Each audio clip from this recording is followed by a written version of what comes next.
Now I'd like to welcome to the show Josh Bandoch, my distinguished former colleague and current head of policy at the Illinois Policy Institute in Chicago. Welcome to Free the Economy, Josh. It's great to be Richard. Thank you. So you recently wrote a fascinating new report titled Common Ground Solutions to Empower Chicago's Poor, a Model for America's Cities, all about poverty policy and how we can help people find their way out of poverty. What made you decide to take on this project? Well, so there are a couple of things that made me decide. One is institutional, which as that in the fall, IPI, the Illinois Policy Institute, launched a Center for Poverty Solutions. So we want to try to figure out how do we solve poverty, and we're doing that through market-oriented solutions. So there's an institutional impetus behind this, and then part of it is a personal impetus. Poverty is personal for me. My mom grew up poor. My grandmother raised her and her five brothers and sisters by herself, and they were so poor that every year they didn't know if they were going to have Christmas presents around the tree because most years they didn't. And my mom bears those scars to this day, so it's part of my family's personal history. And I think the sort of bigger thing driving it for me is that America is an idea, and it's based on the American dream, and that dream is under threat. So, Wall Street Journal did a survey in November that only 36% of the people surveyed still believe in the American dream.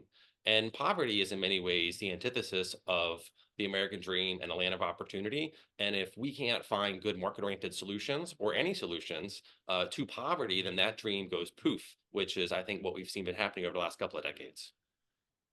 Right. Now, so by way of background, you include a chart at the beginning of the report on poverty levels, specifically in Chicago, but also talking about poverty levels nationwide, pointing out that poverty levels are now higher than they were before the launch of the federal government's War on Poverty in 1965, which was a big public policy initiative. So and since that time, sort of nationwide, the poverty rate has bounced between about 11% and 15%, and it's gotten lower when economic times have been good, and it's obviously gotten higher during recessions, things like that. It's been going that way for about 60 years. So I guess my question is, if the war on poverty measures were effective, shouldn't the poverty rate be zero by now? Yes. So one definition of insanity is doing the same thing over and over again, expecting a different result. And the official poverty rate has stayed between 11 and 15%. Now, some people say, well, look, if you include means tested programs, then it's actually not so high. And I think that missed the point. We can come back to that. But just looking at the official poverty rate, it has stayed the same. So what have we done? We've thrown trillions and trillions and trillions of dollars to try to make poor people not poor. And that hasn't worked. And other things have happened that have actually made the situation much worse. So we have basically disempowered people. We have created a lot of perverse incentives to not work. We've made it easy for people to do anything but work. And then even for individuals who want to work, we've placed so many barriers and restrictions on them and on businesses that jobs aren't there and they can't unleash their potential. And So it's basically the opposite of everything that you'd want to see happen. and one of the report's I think most interesting themes is that there's actually uh, a lot of agreement between sort of left-leaning, right-leaning policy scholars on the sort of certainly the broad strokes about what kinds of programs we think would actually help alleviate poverty going forward. Uh, so has there been a sort of convergence in people who study poverty over the years? Yeah, so what I try to do in the report is to kind of figure out what are some macro solutions to poverty. And I didn't arrive at them just, kind of me thinking what I think or looking at, say, our friends over at like AEI or Cato or things like that. I just looked across a really wide range of think tanks from um, Urban Institute, Center for American Progress, Brookings, Perks of Policy Institute, all the way over, yes, to Cato AEI, the Alliance for Opportunity, folks like that. And what actually surprised me, I didn't think I was going to see this. I was just trying to be a good social scientist. What surprised me is that there actually is a lot of consensus, both on observing like what we see in these seven areas, and also, at least broadly speaking, how we can make these things better. So, yes, at least across the think tank world and the intellectual and research space, there is a lot of consensus that I was surprised happily to discover. Well, yeah, and so you mentioned the sort of like 7 areas that you lay out in the report, and we'll get into that most of those here. And another thing that kind of jumped out at me, I thought was an interesting kind of change from the kind of the original war on poverty era to today. So if you look over, your recommendations, probably the first one seems kind of obvious, but is potentially controversial, which is that we should empower people through the dignity of work. So obviously, people are going to be less likely to be in poverty if they have a job than if they don't have a job. But it's the sort of considering that jobs themselves impart dignity. That's the part that's maybe a little more value laden and sort of controversial. Because I feel like if you go back to the 1960s, sort of civil rights activists and a lot of kind of center left policy advocates would have said that they want more jobs. And in fact, one of the uh, proposals that was came up a lot back then was a jobs guarantee, the idea that the federal government would guarantee that if you couldn't get a job in the private sector, that you get some kind of job you can go and work and earn a salary, wages at. And in, the 1963 March on Washington, where Martin Luther King Jr. gave his I Have a Dream speech, it was promoted at the time. It was called the March on Washington for Jobs and Freedom, right? They were really focusing on the kind of civil rights protections that later became part of the 1964 Civil Rights Act and 65 Voting Rights Act, but they were also really concerned with jobs for people who didn't have jobs at the time. Yet today, I feel like a lot of left-wing activists would say that they want a universal basic income, right? Or, UBI, that is some kind of anti-poverty measure that just gives everyone free money without expecting anyone to have a job. And so I was wondering if you could talk about like the difference between those approaches. So that's a great distinction. You used a word in there, activist. I guess I would separate out a lot of the great research that's being done at left of center think tanks with maybe left of that space slash the activist. So among the activists, yes, they are pushing for things like universal basic income. And the notion that, maybe people don't need to work. And I think that that's crazy. And I actually did an event in November, and there were a couple of folks that are just trying to beat me over the head with UBI. And I said to them, I said, look, would anybody in this room take the following deal? We will take your current income. We will just continue to adjust it for inflation, maybe plus some percent forever. Here's the deal. You can never work another day in your life. Would anybody take that deal? And they wouldn't.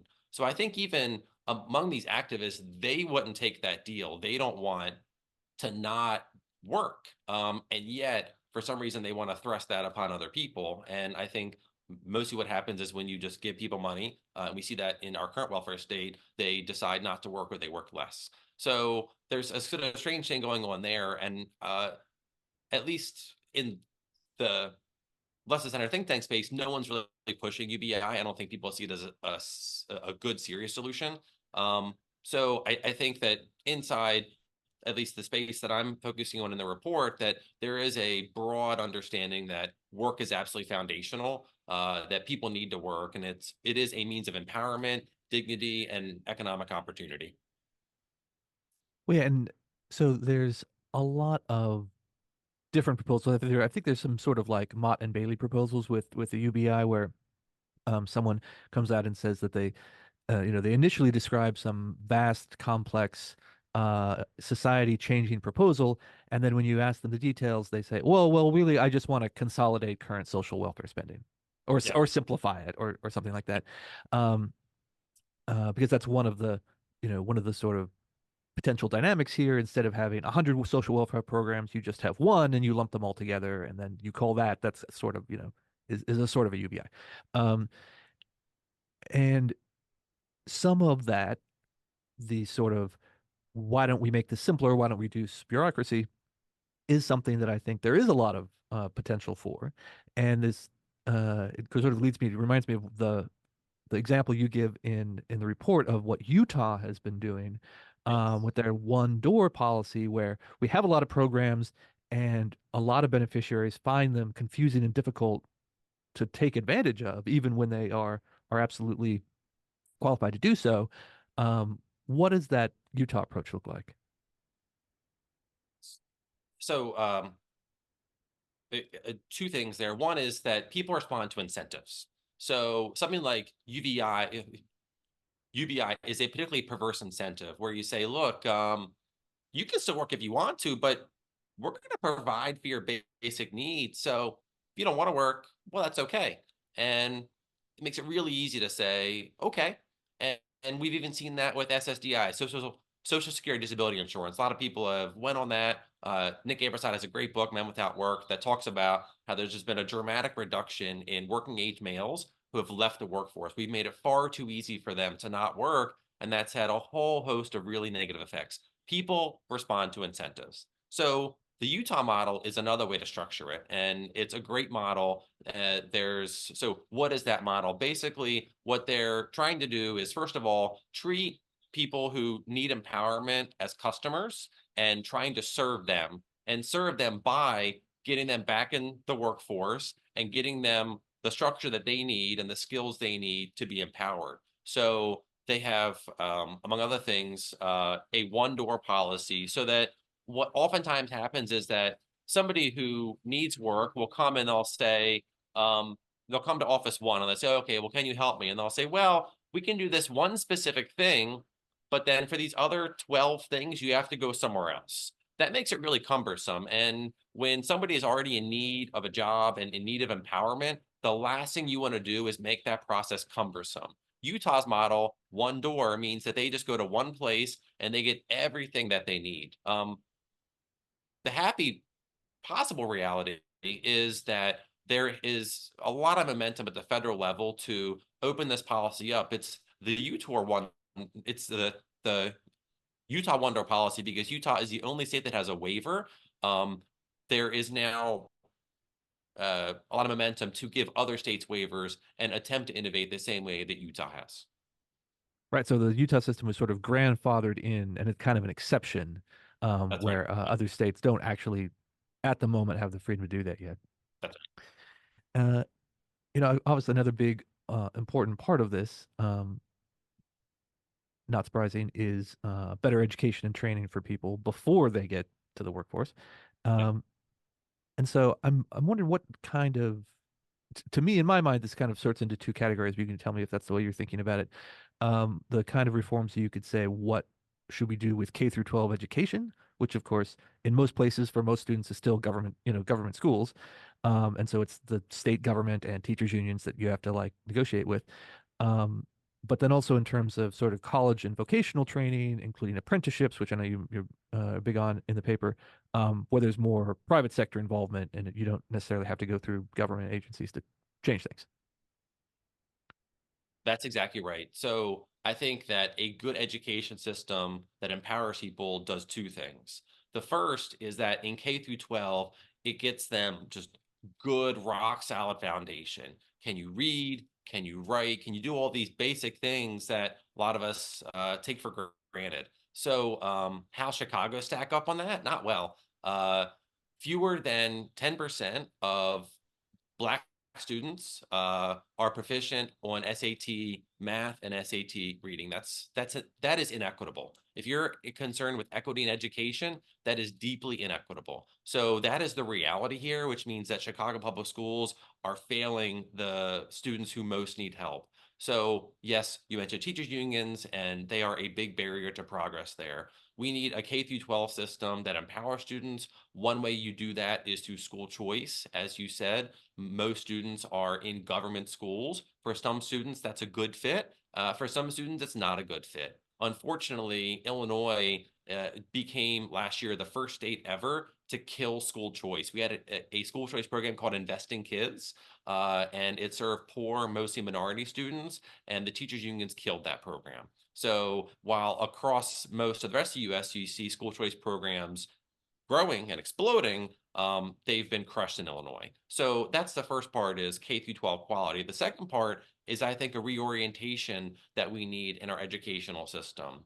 For the last, I would say, half century, maybe a little bit more, we have become a society where we think that if you're smart and capable, you go to college. And if you're not, then you don't. And I think that's a broken system. College is great for some people. It's not a good path for other people. And it's not because they're worse in any way. It's because there are other means that they can have meaning in their work and do great things. So they can, for example, become an electrician or a plumber or a builder or anything like that. There are so many wonderful trades out there that provide careers. So I think that our education system needs to point people towards careers, and training programs like apprenticeships are a great way to have a career first model instead of a degree first model. Yeah, I noticed if you look back in some of these trends that like so when we're talking about the war on poverty, we're looking back to trends that go back to the mid 1960s, and even further in mid 20th century. In the I think in the 1950s, there was something like 7 or 8% of Americans had a college degree, and now it's more like a third, something like that.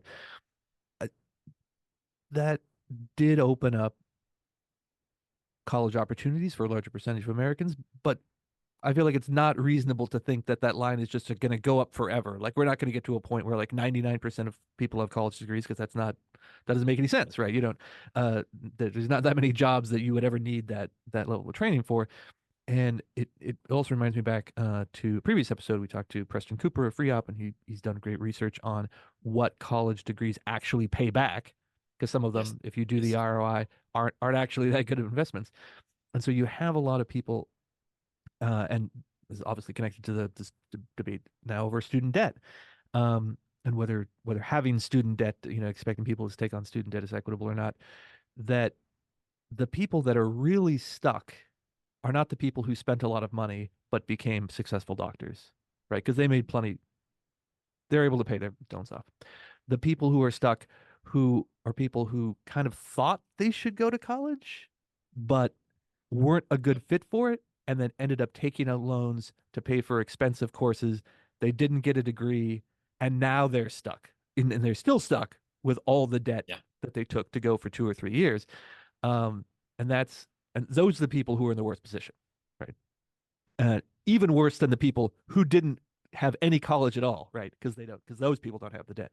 So it seems like the kind of aspirational college goers who didn't really have a career plan that required a degree in the first place end up in this kind of vice here, and that's maybe one of the the subset of people that could be the first to be helped by this kind of reorientation on how do we counsel young people for careers in the future. Look for a career. Don't always look for an expensive credential first.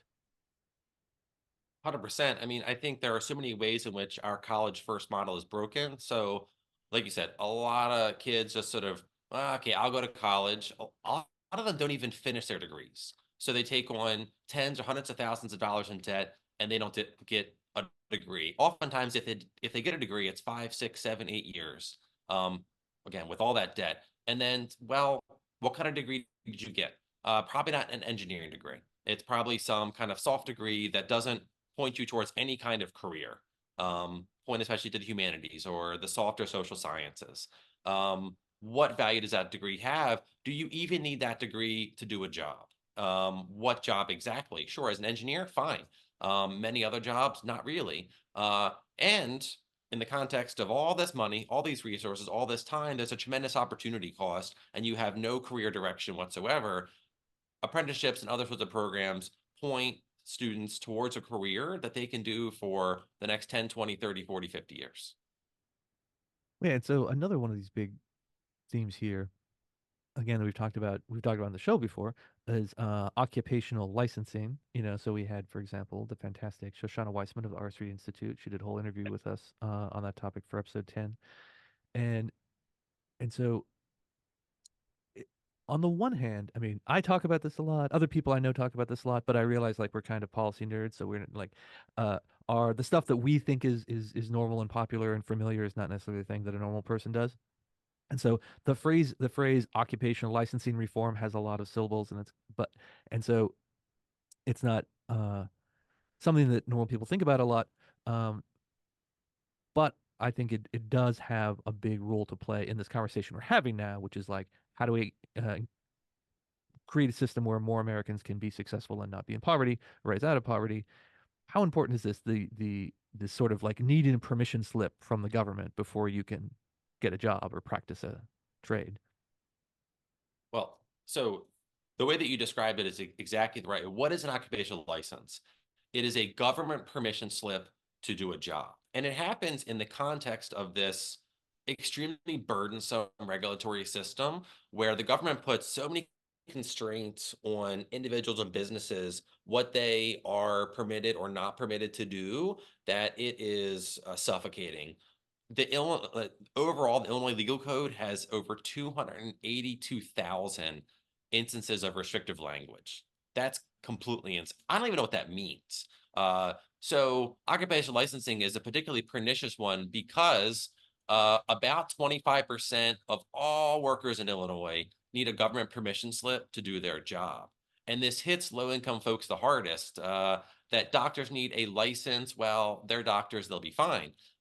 In low income professions like cosmetology, uh, what does an occupational license actually mean? It means that they have to do hundreds or in some cases thousands of hours of training. This takes months or sometimes years of their life. They're expensive to go to cosmetology school. It's expensive to then get the cosmetology license. All this time, they could just be cutting hair, braiding hair, whatever. I have a kid. He's 15 months old. I just gave him his first haircut recently. I don't think I broke the law, but I took him to a play group and said, "Oh my God, a great haircut. Where'd you do that?" Probably if I said, "Hey, I'll cut your kid's hair too," I think I'd be breaking the law. And that's completely insane.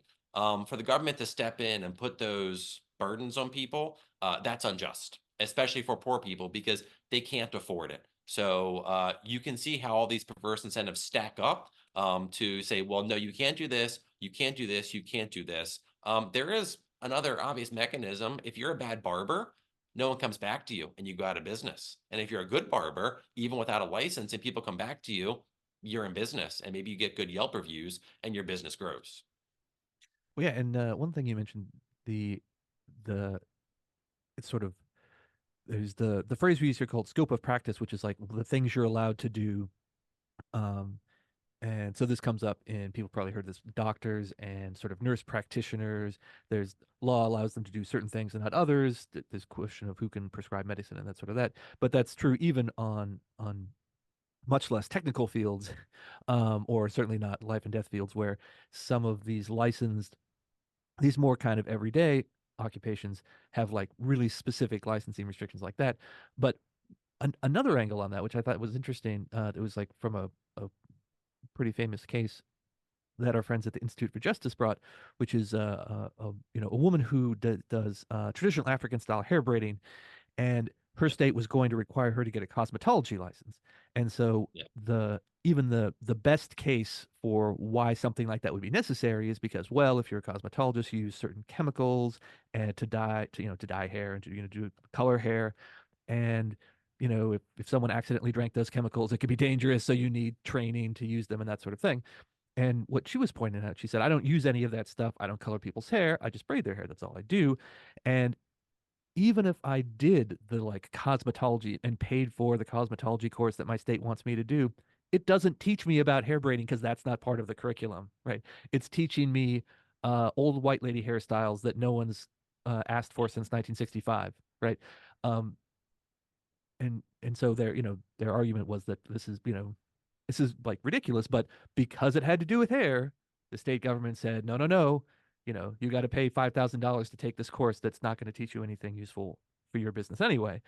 So it's like, that's almost just, it's an example of how occupational licensing goes wrong, but also an example of how any of these like workforce regulations uh, can easily get outdated, have the wrong boundaries, and in a completely normal, understandable way, push a person out of a job they're good at and that customers are clamoring for their services for. Well, that's right. And I would say two things there. The first is, so take this lady, right? Um, she could go to college school, do the up to 4 years, pay the tens of thousands of dollars, and not even learn to braid hair. Or she could learn from her mom, who learned from her mom. And then if people like how she braids hair, they'll come back and you could empower that community, right? You could just let that family have this practice and have this trade and pass it on for as long as they want to and go and do great work, or you could forbid them from doing that, make it literally illegal. The second thing is that you mentioned how a lot of these licenses are outdated, that maybe in some world you could have understood 30 or 40 years ago what that was about. So I think that points to the need for two things. First is the need for sunrise provisions, where when a new regulation pops up, that you have a board that reviews it and verifies, is this actually necessary? What is your evidence for that? We could have a conversation about whether a really small number of fields like medicine need a license. I'll leave that as an open question for now. In most of these cases, you look at them and you think, well, what in the world? Why in the world would you need a license to do that? And then I think what we also need are sunset provisions, so that every 1, 3, 5, 10 years, a board reviews these old occupational licenses and says, what purpose does this still serve? And that there needs to be sufficient evidence that there is a really, really, really good public good or health reason to keep these on the books. States that have done that have seen that they've actually had good reason to reduce a lot of these licenses, because most of the fields that are licensed are not licensed in 50 states. That means, for example, personal training. It's licensed in a lot of states. It's not licensed in others. And people in those states aren't, blowing out their Achilles and, suffering all these terrible injuries because their personal trainer isn't licensed. So somehow in some states, a lot of these professions get by not being licensed. And because of special interest in some states, they get licensed. Right. So it's not like in Indiana, there's like thousands of people a year dying because they lifted the wrong, their trainer told them to lift the wrong weights. And I think there's kind of a sort of, I don't know, a slippery slope, but it's sort of a trying, some of these regulations try to borrow the seriousness from, say, like the practice of medicine, and say, oh, well, you wouldn't want someone who didn't know anything about medicine operating on your, your heart. Well, that's why we have to have these licenses. But then a lot of the licenses are things like floristry, or being an undertaker, or even in a few states being an interior decorator, right? You need an occupational license from the state to do that. And it's like, well, I don't think anyone's been killed by like throw pillows with clashing colors on someone's couch. So maybe stop pretending like every occupation license is the same thing as being a brain surgeon.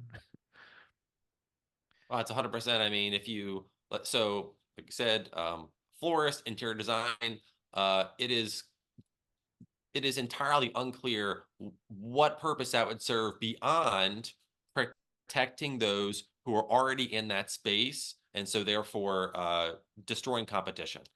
Because as a business person, I mean, God, you know what sucks? Someone else trying to encroach on your space. And that's the reality, that in almost all cases, that is what's driving occupational licensing.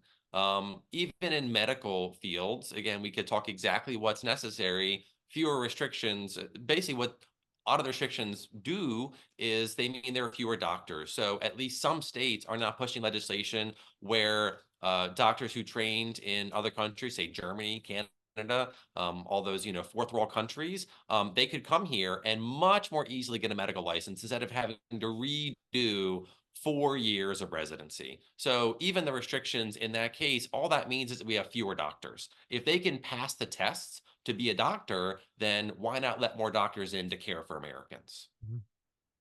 And so, helping people in poverty to get jobs is great.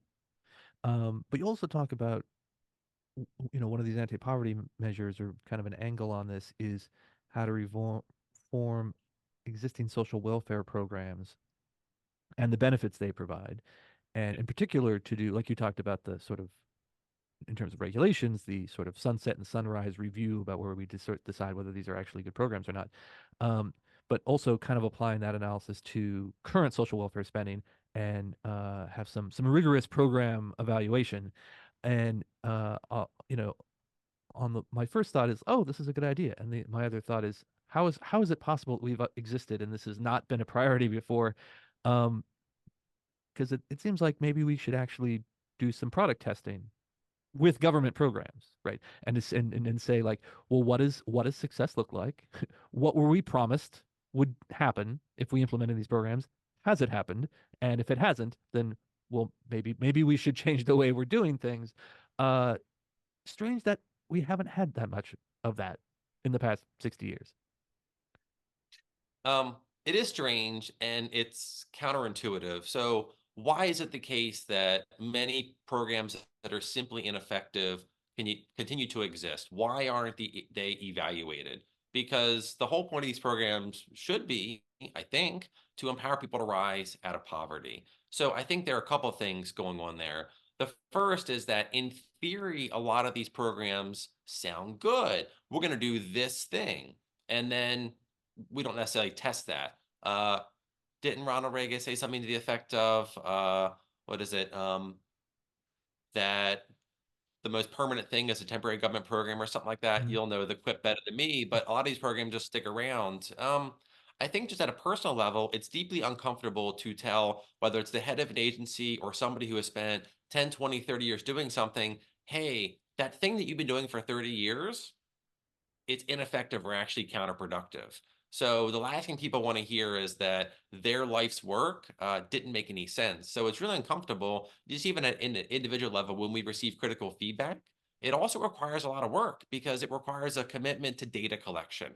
So it means that instead of just saying, okay, well, we have this mission, we're doing these things, maybe it's helping, maybe not, but don't know, you actually have to commit to, say, following cases, right? So someone comes in, they apply for a program, they do workforce development training. What happens to them in 3 months, 6 months, 12 months? You have to actually follow the cases. So some organizations measure success by the number of people served. In these cases, that's kind of perverse because the goal is to get people off of these safety net programs instead of keeping them on it. So it requires a lot of commitment to empowerment, to data collection, and to a willingness to say, look, I know I've spent the last 12 years running this program. Now that we have the data, it's not effective. What is effective? And then having data to support that. Um, One of the happy realities is, at least at the federal level, there is more of a push for this. Um, the name of the act is escaping me now. It's a 2018 act that Paul Ryan pushed, where there is now a requirement that federal programs start to collect data. It's something that we'd like to see at the state level. So we're working with a couple of organizations to try to craft model legislation to get this implemented at the state level so that we at least start to know to what extent are these programs effective. Well, yeah, the question of the old McDonald's The sign Evidence that Act, says sorry, the Evidence Act, that's the e- name. evidence act, yeah, the millions and millions served. On the one hand, oh, you could say, oh, it's a sign that we're, a good, honorable society that we want to help the less fortunate, and so the more people served, the better. But I think that is another Reagan quote where he said the point of anti-poverty programs is to get people to leave the program, not to expand the program as much as possible. And this has been a criticism of um, lots of work in the anti-poverty area, but like in big city homelessness programs as well in cities like San Francisco and Los Angeles, um, where it said they have a homelessness management program, not a homelessness reduction or eradication program. Like the that there's a whole infrastructure of city agencies and public sector unions and nonprofits. Again, a lot of this work sometimes gets farmed out to nonprofit organizations through grant work, in places like that in San Francisco, LA, Portland, Oregon. Um, that it's a sort of self-reinforcing ecosystem, and the goal is more funding, and the only real way to get more funding is um, more beneficiaries and more programs. And so while the point of all of this is good, right? We want to help people who are experiencing homelessness. The Ultimately, the institutional motivation is to grow your fiefdom, to spend more money, and not to actually eliminate homelessness. Uh, so while on any given day in any given office, there's lots of people in those agencies and nonprofits working hard trying to help people, that doesn't make up for the fact that the entire system is designed poorly. And so, so when we say we want to fix that system, we're not saying everyone that's working in it is a bad person, is lazy, has individually perverse incentives. We just say the entire structure isn't working. People respond to incentives. Poor people respond to incentives. Employees respond to incentives. Managers of organizations respond to incentives. So, if imagine that you got an update, maybe you support a nonprofit, or you're in the government or whatever, and you get one of two updates. The first update is good news. Let's say it's a homeless shelter. This year we served twice as many people. We went from 2,000 to 4,000 people served. You think, oh my God, we're serving more people. That's great. Oh, I'm going to give more money to do this service. That gets it exactly backwards. The second letter could say, we have great news. Last year, 4,000 people came into our shelter. This year, only 2,000 people came in because we help get them permanently off the street. Well, if you run that again, and next year it's 1,000, and then 500, and then 200, and then almost nothing, you've essentially ran yourself out of business, which is exactly the point, I think, right? That you have empowered people. And I use that phrase intentionally because I think that a lot of what happens, whether you're at a nonprofit or in the government or even in our policy space, is that we talk about lifting people up. And we think that we're the ones that do that. We're sort of their caretakers, their overseers, and that it is only through our great programming, our great policy solutions, whatever, that these people can ever be lifted up. And I think that gets the hero exactly wrong, because it makes us, the smart people, the heroes, the experts. And when you talk about instead empowering people to rise, it makes those individuals the hero. And if we want to make them the heroes and empower them, that's a totally different mindset. But we feel good when we do the lifting through all these programs. Yeah, and then the the last part of this, I think, that is really interesting. Again, is maybe it's not as obvious that you mentioned. So we can, make the lives better for people in poverty by helping them increase their earning power and get better jobs, but also by, on the other side of the ledger, by making the things they spend money on, like housing, more affordable, right? Yeah. So, right, you can give people money, or you can make the stuff they spend money on more affordable, and then it helps them. It's same thing from either side. What can we change in government policy to make housing in particular, because that's something we all need, and it's something that especially low-income people spend a lot of percentage of their household budget on. Uh, how do we make housing less expensive for people in poverty? So, housing is a part of our poverty research in general because everyone deserves a good home over their heads. And like you said, poor people in particular, a disproportionate amount of their income goes to housing. So, about a third of all Illinoisans are housing burdened. That means that at least 30% of their income goes to housing. And among poor Illinoisans and poor Chicagoans, it is sky high. Among poor Chicagoans, no, among poor Illinoisans, it's over 80%. And those who are severely burdened, which means 50% or more, I think it's around 65%. So it is massive. And when 50% plus of your income is going to housing, you don't really have space for much else. So what makes housing so unaffordable? Well, insufficient supply. So when you have more housing supply, prices go down, just like with anything else. This is like this is like remedial basic economics. This is like econ 001. Um, More supply means that prices go down. So what do you need to do? You need to have more housing. What's the problem there?